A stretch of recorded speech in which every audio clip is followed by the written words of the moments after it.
Hello, everyone. Well, I get to do the good stuff here today.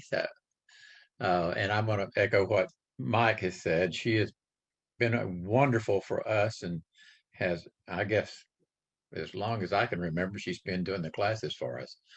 And I also miss seeing her in person and seeing those wonderful fur pelts that she has, and also the skulls and all the other things that she brings. So, Dr. Owens is the Associate Director of the Texas Memorial Museum, the Natural History Museum at the University of Texas. And we sent out her bio earlier, but I just wanted to say that she is one of the only people I've ever heard of that had anything to do with the La Brea tar pits out in California. So she did a lot of uh, research on the saber-toothed cats, American lions, coyotes, and direwolves at the pit. And of course, her doctorate was on the badger, so she's going to tell us all about that tonight. So, Dr. Owen, ready for you. Great. And yeah, and thank Mike for all your kind words and the lovely badger photo. So yes, fingers crossed that the next time we have a training session, I can actually have things to pass around. But even tonight, I've got some interesting video that we can use and try to utilize Zoom as much as we can. And so I'm going to go ahead and get started with my share screen. Okay. Oh, why did you jump in the middle of let's start here. Thank you. Okay. So I hope everybody can see this. I think you guys can hear me. And yep. We see it. Great. Okay. So tonight, obviously, we're going to be talking about American badgers, and it's something that I've been talking about and loving for a very long time. And one of the reasons is that badgers have this great personality and this mystique about it. And I think the Army surgeon and ornithologist and naturalist Elliot Coues in 1877, his quote really sums it up. The badger is one of the most secret animals of this country, one whose habits and whose whole nature tend to screen it from observation so thoroughly that much of our knowledge is a result of reasonable inference rather than a matter of actual experience. And that's really the truth. Even myself, I've looked at plenty of dead badgers, and I've seen captive badgers, but I've only been fortunate to see a badger in the wild once. And that was in West Texas as well, just like Mike had his experience. So let's first talk about what the scientific name means, and that tells us again something about what we humans have thought about badgers over the years. And so the scientific name is Taxidia taxus, which is kind of a modified Latin and Greek combo that roughly translates into it's a badger like a badger. And that's because when we think of American badger, so the animal here on the left, and compare it to what the European colonists saw when they came into the Americas, they are thinking about their experience of the Eurasian badgers. And you can see that there's some similar characteristics. We've got some markings that are similar. The body form is similar, the claws, kind of the overall, shape. And so R.I. Pocock, who in 1920 wrote several papers, and he worked with the Zoological Society of London, he was quoted as saying, likenesses between them are superficial, adaptive, and due to similarity of habitats. And the reason I point out this quote is that for a long time, naturalists and scientists thought that all the badgers of the world were related. And so they came from a common ancestor. A badger is a badger is a badger. But Pocock in the early 1900s really kind of thought, I see similarities, yes, but there's something deeper about this. And it's interesting that over many, many decades, some of his thoughts were ignored. And that was sort of the focus of my dissertation, into figuring out what exactly is an American badger. Is it indeed something really closely related to the Eurasian badgers? Or is it something, on its own kind of branch of the mustelid family tree. And I'll remind you what mustelids are here in a minute. So when you think about badgers, I got all these fabulous images of badgers. What is an American badger? And I'm hoping by the end of the evening tonight, you guys will have a better feel for what we mean when we say American badgers and why we need to be very careful when we talk about badgers that, American badgers are a separate lineage from honey badgers, Eurasian badgers, stink badgers, and the like. So I mentioned mustelids. So this is our group of our weasels and otters and wolverines and their relatives. And so here's just a quick snapshot of the family tree. And you'll notice down here, there's a group of animals called the Melinae. And we typically call this the badger group. And so historically, American badgers and honey badgers, our famous media icon, the honey badger, were initially included in this group. But through more recent studies, including this study that was done by Chris Law in 2018, looking at molecular data, as well as looking at the fossil record, realized that, yes, there is a group that we recognize as badgers as separate from things like wolverines and these real weirdo ferret badgers and some of these kind of interesting kind of polecats and kind of your Central American weasels, if you will, and the big weasel family, and then of course the otters up here. You'll notice that there's two branches that are kind of hanging off separate. Here's Taxidia taxus, so here's our American badger, and here is Mellivera capensis, aka the honey badger. And you can see, you got the little body forms here. And again, you can kind of see the similarity, right? That black and white coloration, which, in mammal speak, that's aposematic. So that's really the message is, hey, back off, don't mess with me, you'll be surprised. And again, mammals kind of use that kind of coloration, oftentimes, on their faces or on their bodies as warning to other mammals, because, unlike ourselves, a lot of other mammals don't have kind of that great breadth and, full color visual spectrum that we so enjoy. So black and white is really important, as well as smell, right? So we think about skunks doing the same thing. So if we look at American badgers, and Kells recognized during his studies that we're looking at a single species, but there's great geographical variation.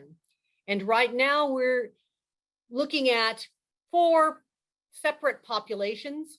There are some folks that would like to split up Jacksoni into sort of a kind of an Eastern and a Western population, if you will. But 4, if you want to call them subspecies or geographic groups of American badgers. And you notice that Berlandieri is the group that we have in the American Southwest, including Texas and of course into Mexico.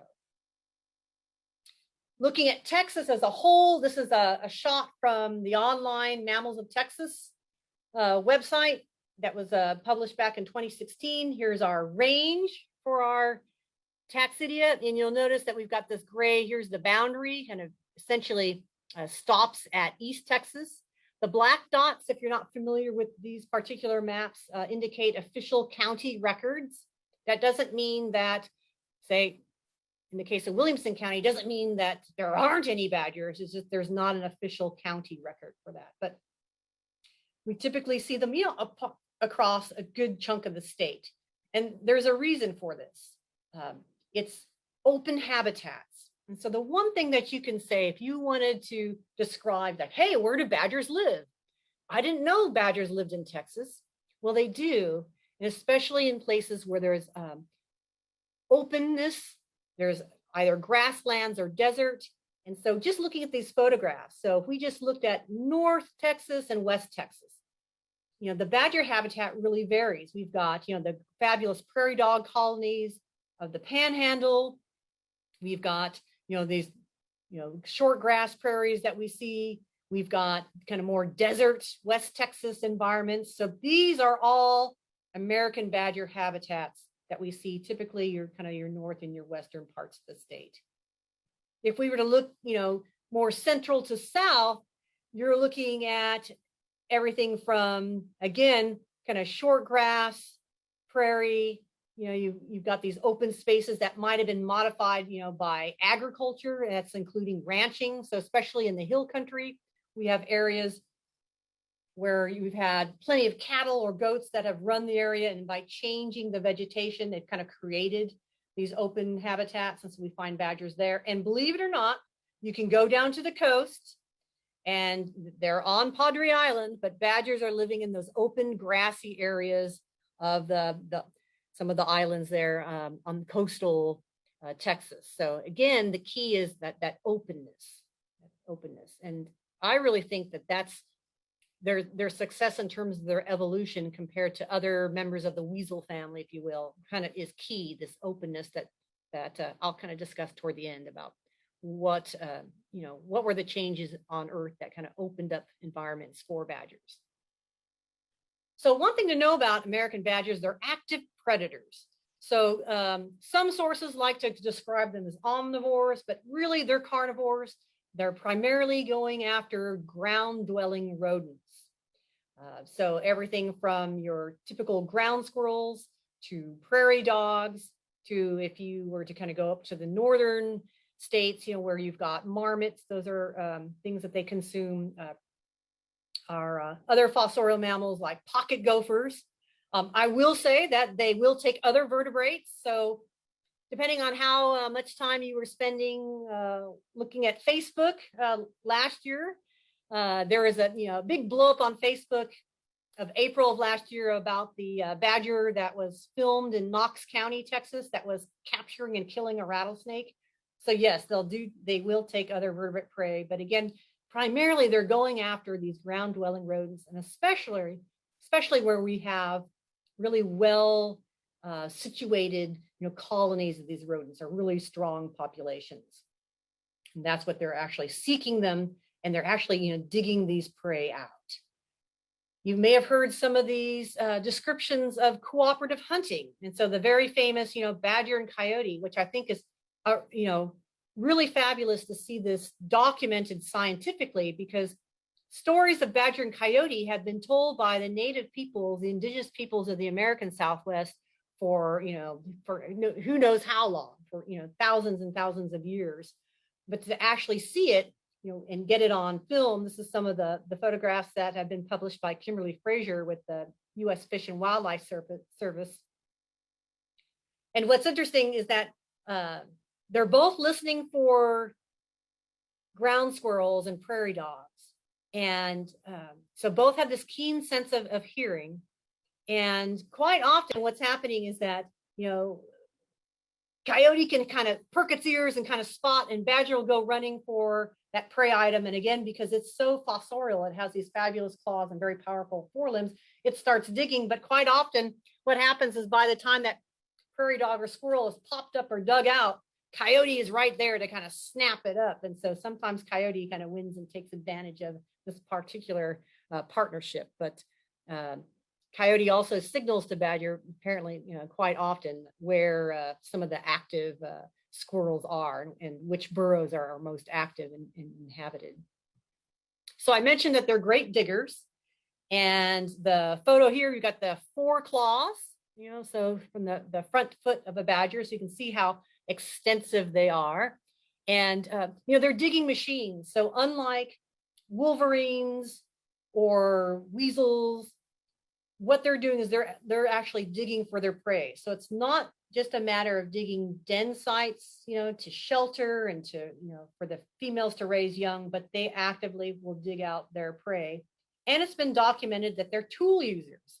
And so there's been some real interesting behavioral data collected out of Canada of badgers that actually roll rocks and plug up the holes to various burrows in some of the ground squirrels there in parts of Alberta and Manitoba, and blocking those holes so that the squirrels are kind of forced to kind of exit or flee, or at least cower into only certain portions of their burrows.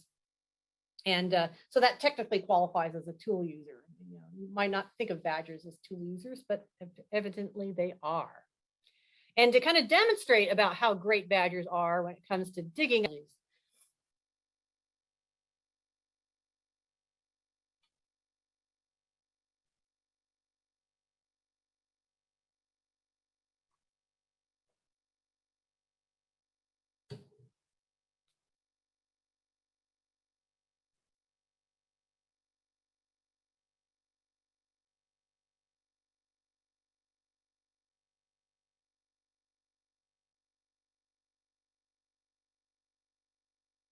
So this is the time lapse of this badger essentially burying a whole cow in just a matter of days.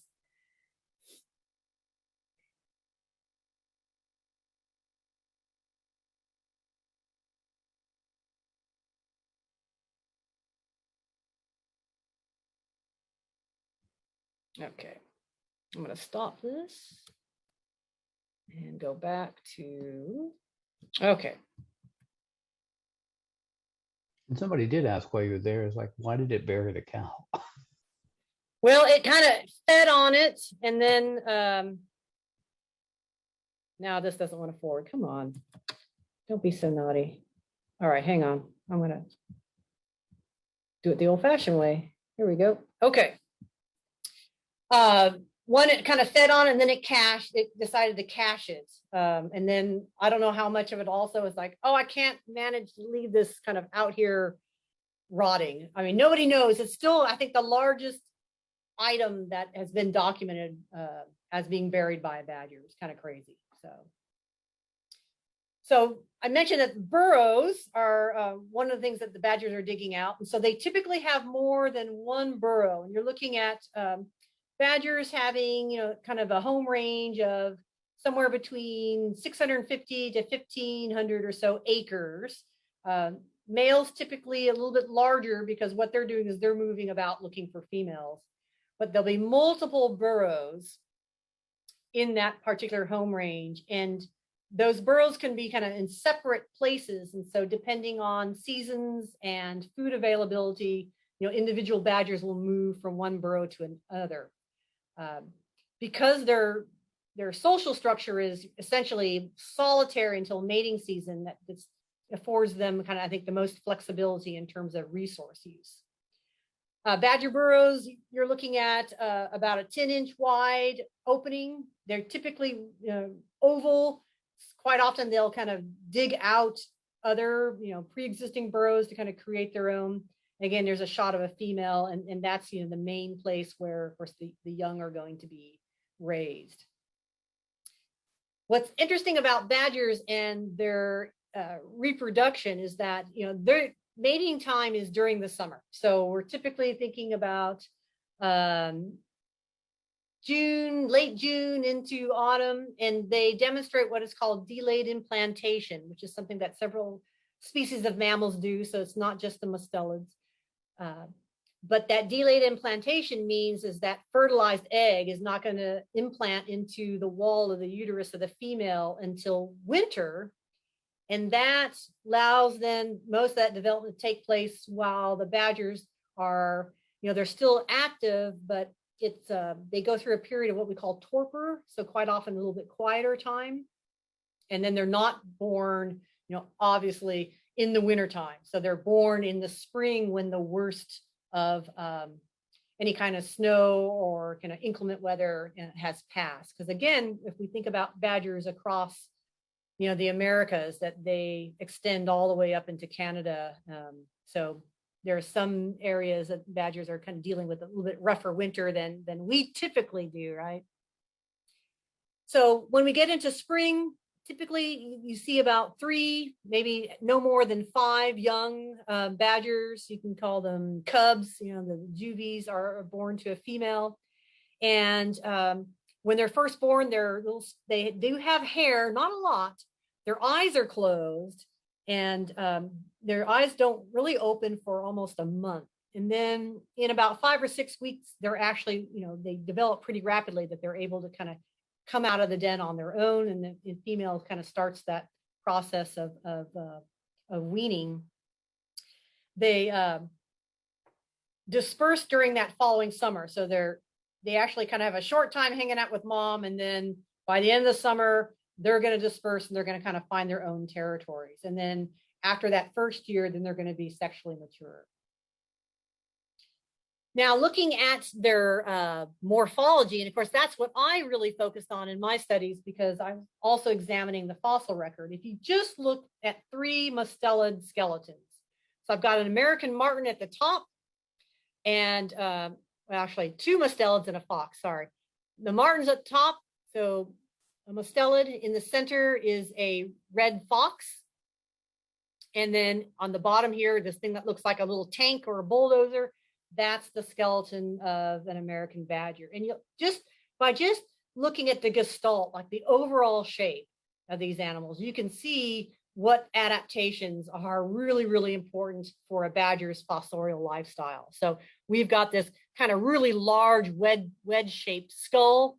There's modifications to their cervical vertebrae. Here, I'll show you an image of this, with this big blade on the second cervical, the axis.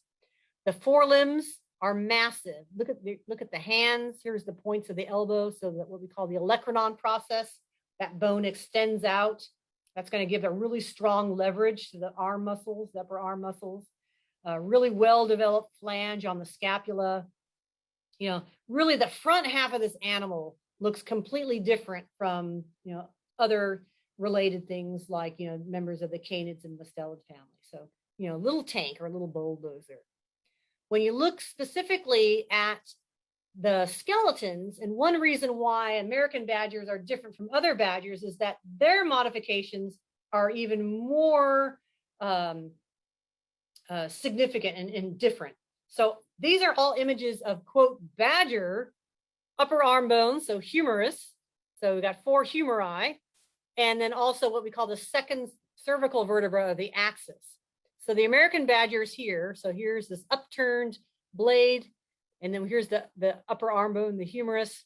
And you'll see if you compare it to a honey badger, to a Eurasian badger, and what we call an Arctonix, the hog badger from Asia, that American badgers, even looking simply at a single bone, have some modifications. These big flat plates and ridges, this extension out here. This is the condyle that makes the elbow joint, if you will. Those are all modifications for the attachment of very powerful extension and flexion muscles. When we look at the bones of the neck, which are often ignored by a lot of paleontologists, because I guess vertebrae are hard to study, and it's a little tougher to do some interpretation of function as opposed to, say, looking at limbs. But what's happening here is the leverage for muscles that run from the neck and shoulder to the back of the head are all affected by, you know, the bones of the neck. And that's important if they're going to be putting lots of forces, you know, in the front half of their body as they're digging. So one of the aspects of my research is that I put a skull of American badger through our high resolution X-ray CT scanner here at UT to look at internal structures of the skull. And I thought I'd just share with you. I hope this plays. Let me know if this doesn't. It should embed. Does that turn in for you guys? Yes, it is. Okay. I don't know why that. I guess YouTube, because it's a separate entity, was misbehaving. But yeah, so that's just to give you an idea of what the skull looks like. And again, especially since I can't pass skulls around tonight, you're looking at an X-ray version.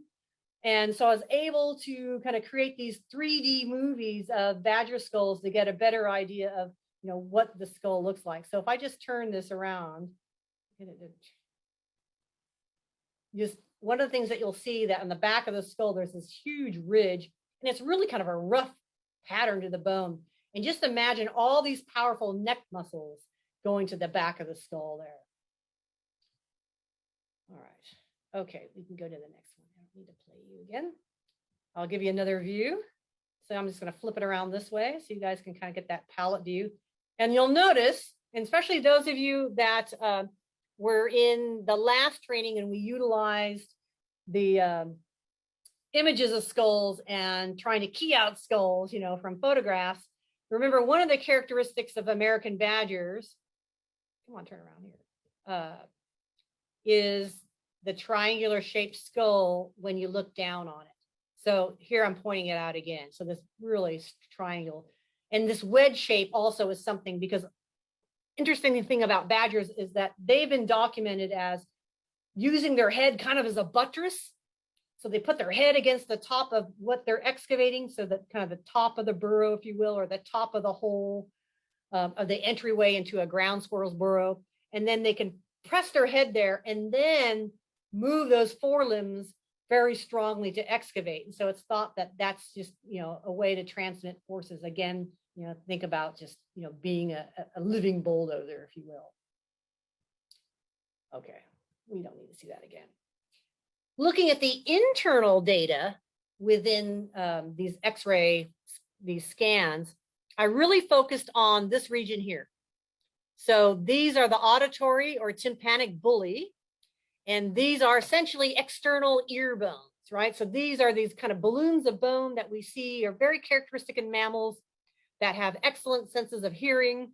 And what's great about American badger bullae is that they have all these interesting septi in them. So they have little bones, little walled chambers.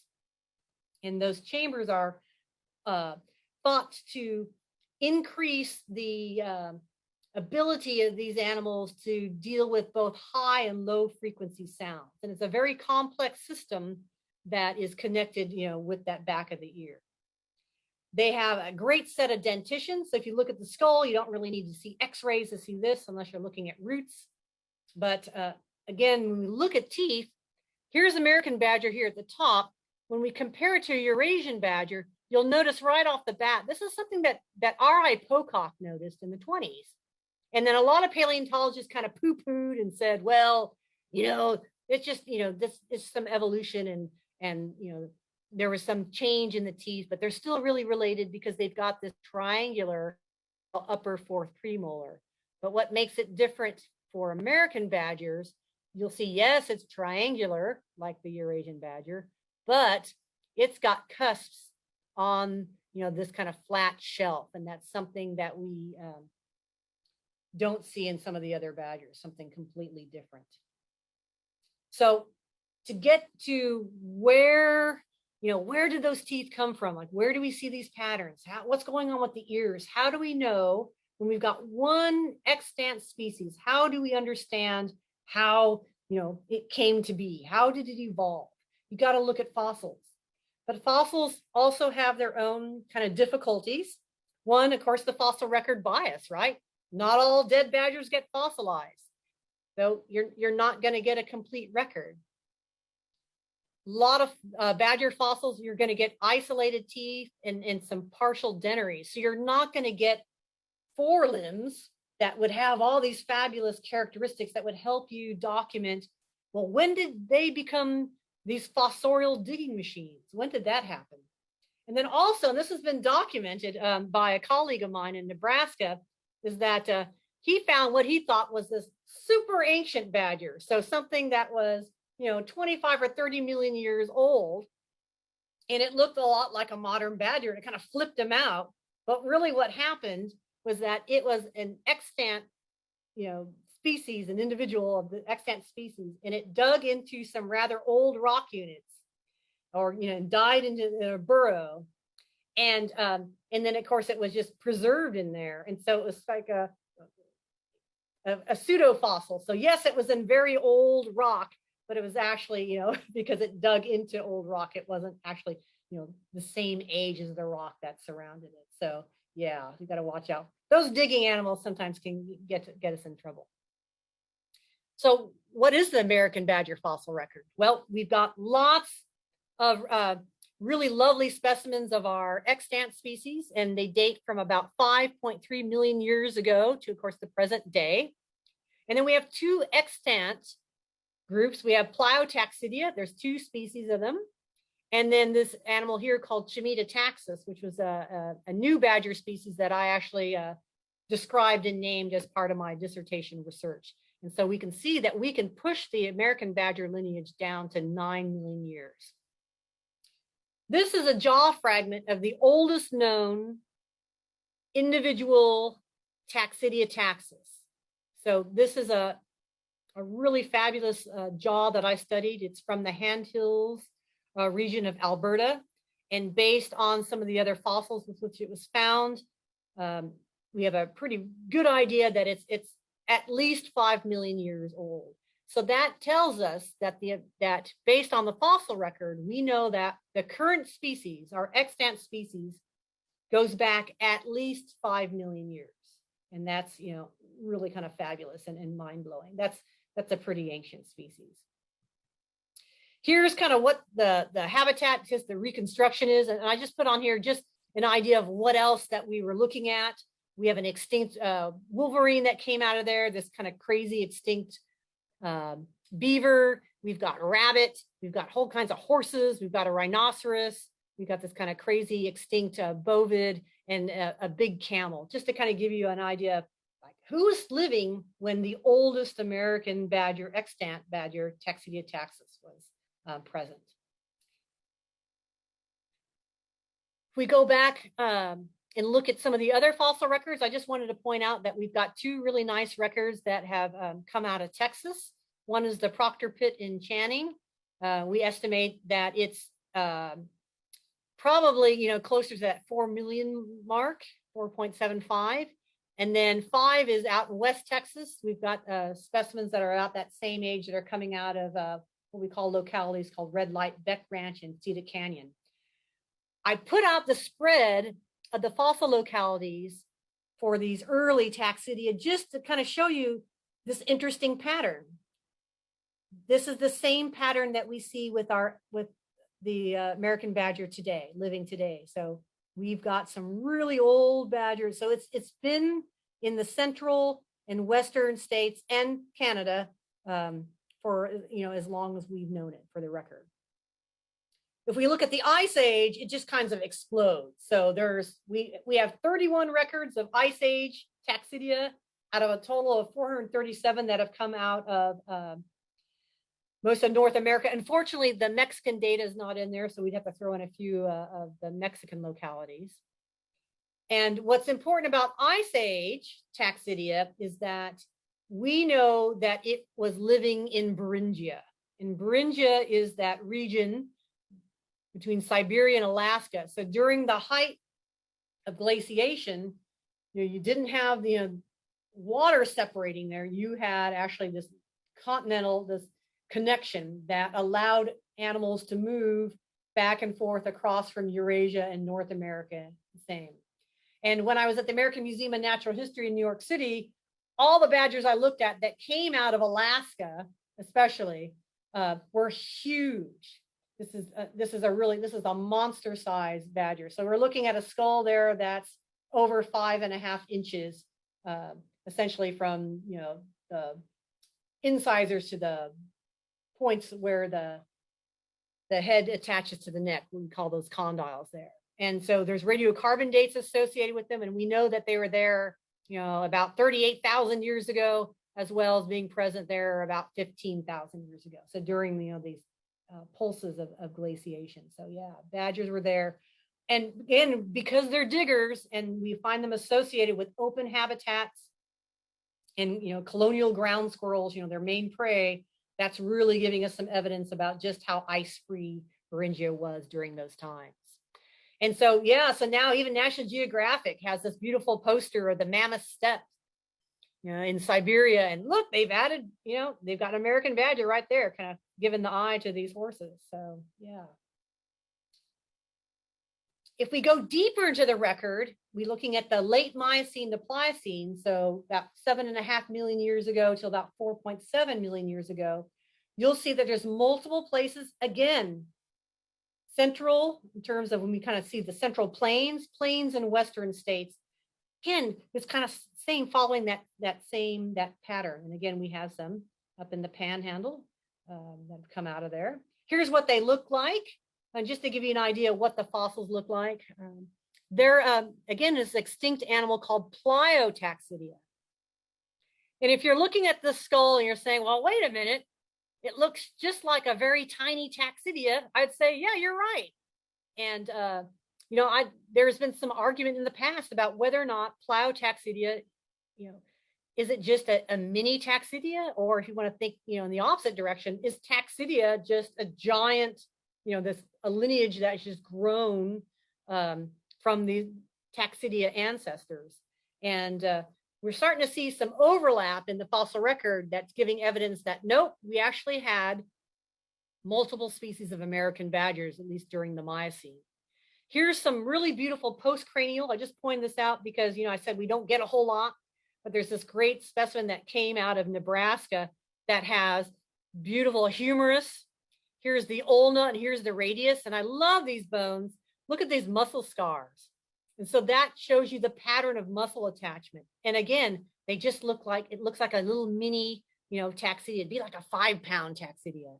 So instead of, if we're thinking about what our average, living taxidia is somewhere between, 9 and 20 pounds, we're looking at this Miocene species being little, 5 to 8 pounder. I mentioned this other species, Chimeta avitus, which means the ancient badger from Chimeta. It's from an area in New Mexico near the Chimeta Formation, which is a geological formation in an area called Chimeta. And so that's why I chose that name for this. And again, this is a real interesting fossil because one of its age, 9 million years, but also, as I hinted about ears can tell us something about the evolutionary history. This particular fossil has these really enlarged, auditory or tympanic bullae here. And that was cool. But what was really interesting to me is that it had a triangular upper molar, but this premolar, you can see here, doesn't have, the big plate with the cusps on it. So that is evidence that these animals, the ancestors of the badgers had a more simplified, a more weasel-like tooth. As you probably guessed, I stuck this in the CT scanner. And so this just gives you an idea of what the actual skull looks like. Go to the next one just to give you a view. Okay, we can go.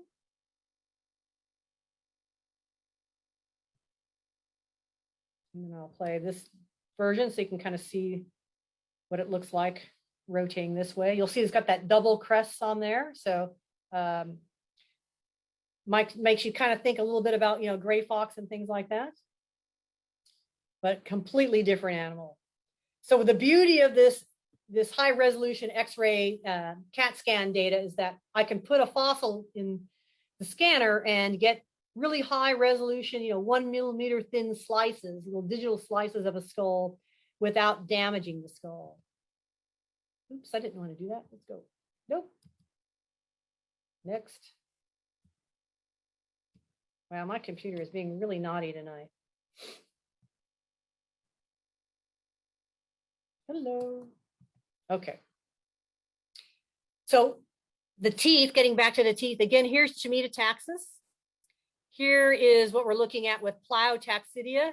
And then here is our American badger. So we can see, and I won't bore you with all the details, that starting with a more ancestral kind of arrangement of teeth in the cusps, we can move into more complex teeth that we typically see in American badgers. And the reason I point this out, this was key to documenting that American badgers are totally separate in terms of their evolutionary history from the Eurasian badgers. And a lot of this is linked to these teeth. It's also linked to all the details that we get in this CAT scan data.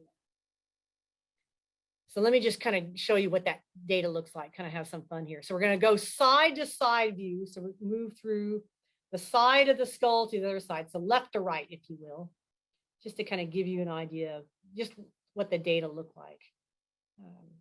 So I can look at tooth occlusion. You can see what's going on with the ears, any openings, how, kind of the brain case. Let me see if I can get this to play. I'm going to stop it here.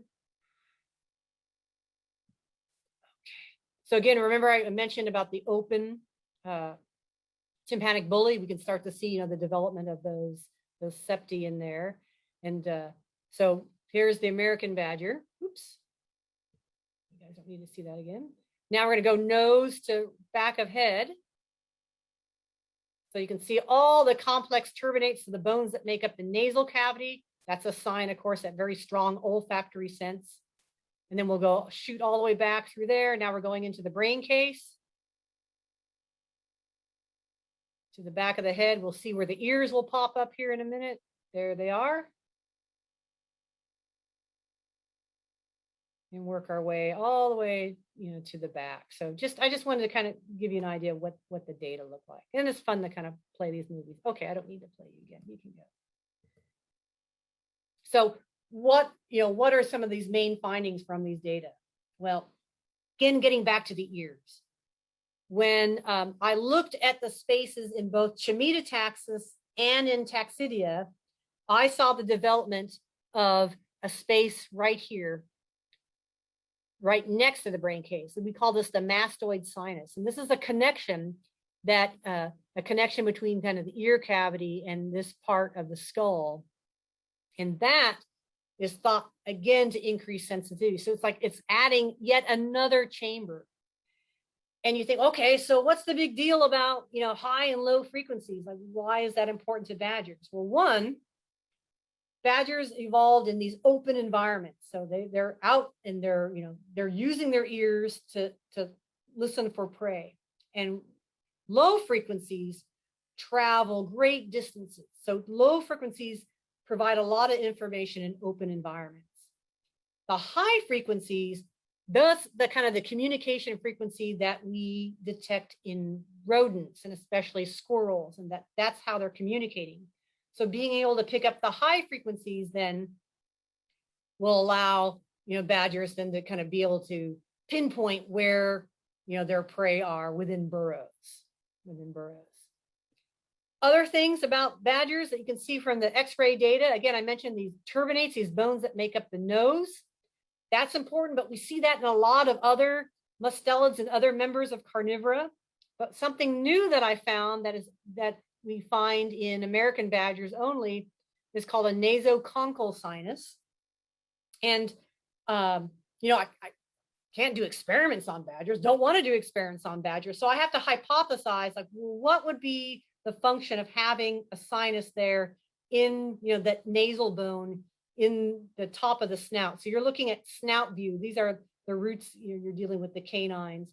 But these openings, they use their nose a lot. And so it could be structural support. So if you are using your nose to kind of push soil around, you're, biting down to, kill your prey. And so those are going to be forces that transmit from the snout, in the jaws, that perhaps that gives structural support. Or again, as a sinus, it's yet some other way to kind of juice up kind of olfactory capability. So similar to having a mastoid sinus to help augment the sense of hearing, we've got this sinus in the nose that might augment, the sense of smell. Don't know for sure. Those are just my hypotheses. All right. So if we throw all this data together, plus take the data from my colleagues who have been looking at the molecular data, looking at what genetics can tell us and how to estimate the origins and the evolution of American badgers as well as other mustelids, this is a family tree with a timeline. So again, we have all the mustelids in here. So again, just to get you oriented, we've got otters, a bunch of weasels. Down in here, we've got the Eurasian badgers. And again, we've got a branch here. There's our honey badger. And then here's Taxidia taxus. So when you put all this together, again, you see that American badgers are, number one, the most ancient lineage of mustelids. And number two, that lineage is separate from all other mustelids. So they are ancient and unique and have deep history, because if we start trying to estimate branch times, it's thought that perhaps the lineage, okay, so that would include Chimetataxis and Pliotaxidia and Carstaxidia, the whole American badger lineage is probably 17 million years old. 17 million years old. So I don't have fossils that are that old. Haven't found them yet. So I can't wait till we can get things that are older than my 9 million year old Chimetataxis. But so what was happening? So somewhere, when we think about, between 18 and about 16 million years ago, we started moving into what is often called, the Miocene climatic optimum that took place, in the middle of what we call the Miocene epoch. And just to give you an idea what the world looked like at this time, it gives you an idea what's going on in Texas, right? So when we think about things globally and with climate, lots of things were happening at this time, that the same time that we think that the American badger lineage, originated and then began, evolving, right? And then of course, diversifying through the late Miocene and into the present. So The big key things that are taking place: one, savannas and grasslands are expanding. We actually see a big switch over, for those of you that are plant people, a big switch over from C3 dominated grass ecosystems to C4 dominated grass ecosystems. We see more woodlands instead of forests. We have other mammals that are responding to that kind of vegetation change. So mammals that have what we call high crown teeth, so are, grazers, if you will. So think about, horses and their relatives. More cursorial mammals, when we think about the hoof mammals, so these open spaces, so animals that are better able to take advantage of, consuming these grasses and moving about in open spaces. The burrowing rodents really exploded in terms of diversity. We've got these really cool extinct little horned rodents. They're called mylagolids. But we see ground squirrels, these mylagolids, pocket gophers, the marmot group. Those lineages begin to diversify at this time as well. So it's a fabulous time to be a badger. And so we can kind of see that relationship between global climate change and, flora and faunal response. And then, of course, the evolution of these ecosystems where you've got some really interesting, highly adapted members, including badgers. So at the end of the Miocene, we have an extinction. So we have no more Chimetastaxis and no more Pliotaxidia, but we just have Taxidia. And so again, because what happened at this time? Part of this is the cooling and drying that continued through the Pliocene and into the Pleistocene. And perhaps, as these rodents that were diversifying, perhaps the bigger body sizes of the Taxidia lineage could outcompete the smaller Pliotaxidia. We don't know, but that's, a hypothesis. But all we know is once we hit, into the Pliocene, we don't see Pliotaxidia ever again, and all we have is Taxidia. So just a few concluding remarks, and I can take all your questions. Is that one? The big takeaway is that our living American badger species, Taxidia taxus, is ancient. It's very ancient, and I think that I think they deserve even more respect because of that, because they've been around for millions of years, and they document changes in ecosystems. And a lot of that is documented by all these fabulous adaptations that they have. And that includes dental adaptations and the fossorial adaptations, in their skeletons. And of course, in terms of their behaviors and how that they can, take advantage of all these open environments. And so they are unmatched when you compare them to any other member of carnivora. They can find, excavate, and cache their prey. I mean, they can bury things as big as cows, right? And one kind of takeaway is that we think about, well, what's going on with badgers today? I don't see any badgers, or maybe you didn't know that badgers were here in Texas. Should we be concerned about their population status? And it kind of depends on where you are. Now, number one, badgers are really difficult to study. And so there are a lot of secrets, again, that we still don't know today. Two is that they don't like people. So, they prefer to be in places where they've got these open environments and a prey base where they, not going to be bothered by folks. And because of that, and then the solitary behavior and relatively large territories, it can be hard to get an idea on numbers. We do know there are a lot of people who don't like badgers, that there's, some stories out there that badger burrows, are responsible for livestock injuries, like animals stepping into holes, right? That excuse is often used with prairie dog colonies. And what's interesting is that my colleagues up in Canada have done some studies to collect data, because that concern is also with Canadian ranchers about attitudes of badgers. And they asked them if they started documenting, has there been a significant number of leg breaks or things like that happening to livestock from stepping into burrows? And there's really no data for that. So it seems like it's kind of a, just some hearsay out there. I will say Canada has actually deemed two subspecies of badgers as endangered within Canada, and then a third subspecies is of concern. And especially when we think about the province of Ontario and British Columbia. And so they are actually protected animals in Canada. And the biggest risks to their potential extinction in Canada, one is habitat loss. So essentially the loss of grassland ecosystems for whatever reason, cities, roads, agriculture, you name it. So that loss of habitat. Two, prey availability, because unfortunately, a lot of ranchers, they don't like prairie dogs and ground squirrels, so they'll go and poison these colonies of ground dwelling rodents. And that, of course, deletes the prey base for badgers. And then third, believe it or not, automobile deaths, in that badgers are quite often, especially in British Columbia, suffer from being hit by cars because of habitat fragmentation. They are forced to move across highways, and that's a significant contributor to death to badgers in British Columbia. But here in the States, right now, it's still kind of listed as least concern.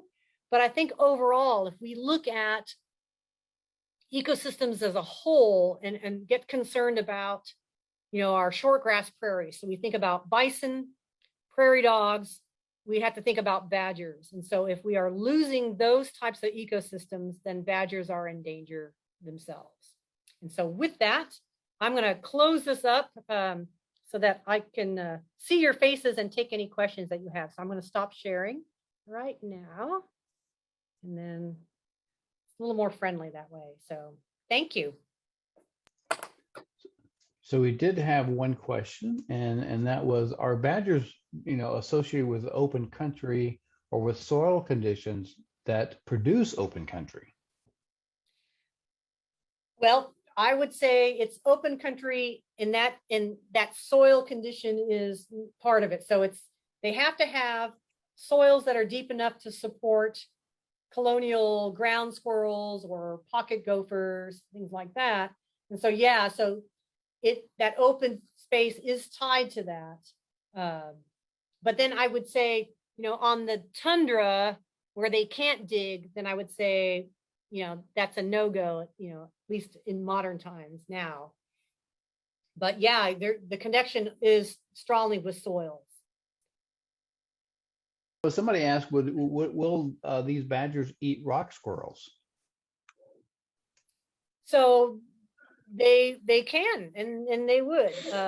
So any of the ground dwelling squirrels are, potential prey, but they'll also go for small, mice and things like that we don't typically kind of consider as these big ground dwelling things. But yeah, rock squirrels to a point, but it kind of also depends on the size of the population. So for example, like we've got a rock squirrel population in South Austin near where I live, but we won't have any badgers there because one, it's not very open, and two, the population is probably not large enough to support badgers. But I'm sure given the opportunity to dig a rock squirrel out, the badger would go for it. So yeah, Wisconsin is the badger state. So that the one when on my slide on, what is an American badger, the icon is Lampasas, the high school. They are the badgers, and that's their beautiful logo. So there are several, and there's more than one school here in Texas that actually, their badger is their school mascot, school symbol. So it's that taking, that fierce, that attitude, right? Now, somebody else has asked, how do badgers relate to raccoons and possums, or do they? Oh, fabulous question. Okay. So possums, we got to throw them out immediately. They're marsupials, so they're going to be hanging out with the kangaroos and wombats and koalas and all the marsupials. So yeah, they're not closely related at all. So within the placentals, so within then carnivora, which is the group of mammals that includes the mustelids, so badgers, weasels, otters, and their relatives, the raccoons and their relatives, cats and dogs and bears. If we look within that group, if we were to open up and kind of look at the branches that make up the carnivora, the closest branch to the mustelids is actually the procyonids, and those are the raccoons and the coatis and the kinkajous and their relatives. So close if you kind of compare mustelids versus procyonids, but the raccoons are, separate from the mustelids. So their badgers are more closely related, to honey badgers and the weasels and the otters in the gang.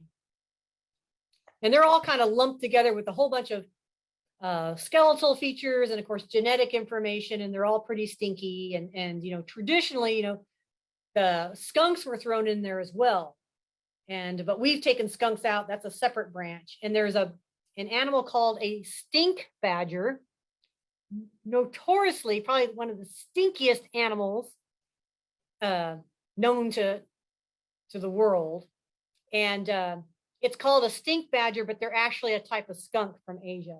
And that's a whole different story, but that tells you a little bit of history about, the evolution of the skunk lineage and having that Asian connection. So yeah, so if you run across something called a stink badger, it's not a badger. It's actually a skunk. And the clues actually were found by an anatomist named Leonard Radinsky, and he was looking at their brains, and there's some clues in the brains that help us kind of determine who's more closely related to who. So yeah, the takeaway is that badgers, don't have one single common ancestor, that we actually have 3 lineages of badgers. You have American badgers, then you have the Eurasian badgers, and then you have the honey badgers, which if you're not familiar with the distribution of honey badgers, we can find them in Africa and parts of Asia. So, and they're their own, everybody knows their story. So. So you had all the wonderful shots of the baby badgers there. So somebody's asking, how many kits do they usually have when in these groups? So it's typically 3, but they can have, usually up to about 5, but usually it's about 3. And again, when they're born,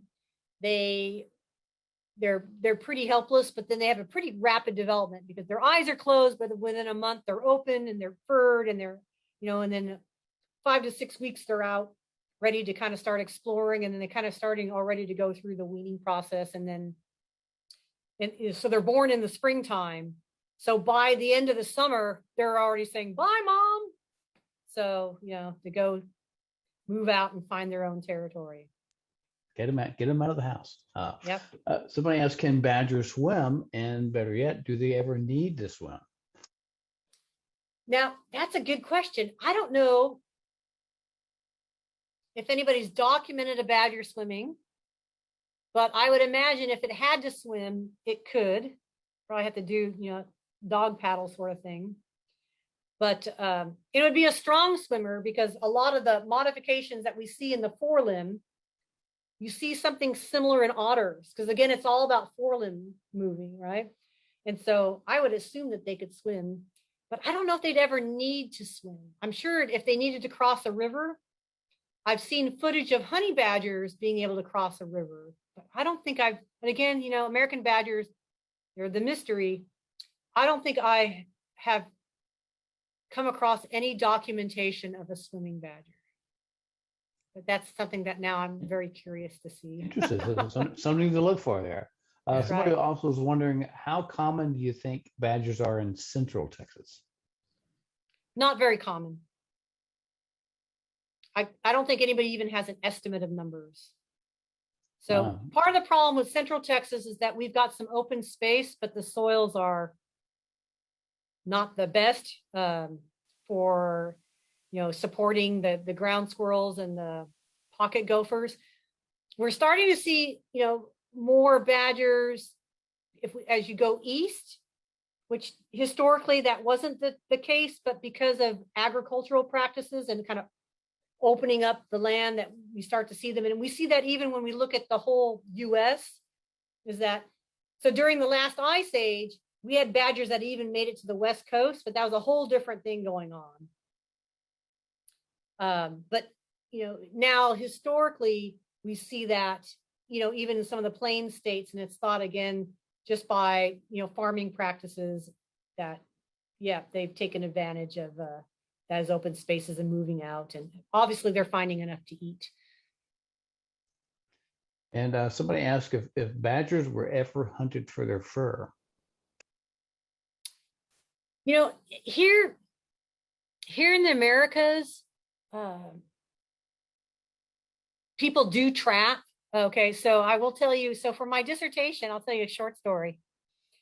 I needed a really good skull for CT scanning that wasn't crushed by a car, because unfortunately people tend to run over the head. And I also wanted, the whole half of the body. I didn't want it crushed because I was going to dissect it and work out all the musculature. And so I had to put a hit out because I couldn't find a roadkill that would suit my purposes. And there are hunters in West Texas, well, trappers, I'm sorry, that actually do. There are some fur bearing permits that are still actively used by folks that will trap for pelts. I don't know what the market is for them now, but they are trapped in places. If you look at the Eurasian badger, they're all if you know anything about some of the equipment that folks in Scotland would have, some of the men that would have their little pouch, a lot of times badger fur was used as a covering, for that, what they wear with their kilt. But yeah, it's out there, but I just can't imagine there being a market. But yeah, so a very kind trapper from outside Marfa got me a badger, and he was really good because I asked him to kind of dispatch it, as gently as possible and as efficiently as possible without putting a bullet in its head. And so that's what he did. And he froze it and he put it in a box and he shipped it to me UPS. And I don't think UPS had any idea, what was coming. But yeah, so there are folks out there that still do that. Badger by mail. Part of my dissertation, if I didn't have that trapper's help, I wouldn't be able to do part of it. Like that, the badger's in the mail, right? That's right. Mm-hmm. So I don't see any other questions. So thank you very much for the presentation. It was really interesting. I'd hope to see one day, but it sounds like you have to get pretty lucky to see one of these guys. Yeah, you do. So thanks everybody for joining us. Please join us next month when we hope to have a short presentation on our Monarch Way Station project. And we'll have a speaker will be David Lewis, a mycologist, who will talk to us about fungi. And if you're in the book club, a couple months ago we read some stuff there, and there's some really interesting stuff to see. So hopefully you enjoyed the presentation tonight, and we'll see you guys next month. Thanks again, Dr. Owen. Thanks, Dr. Owen. Have a good night, everybody.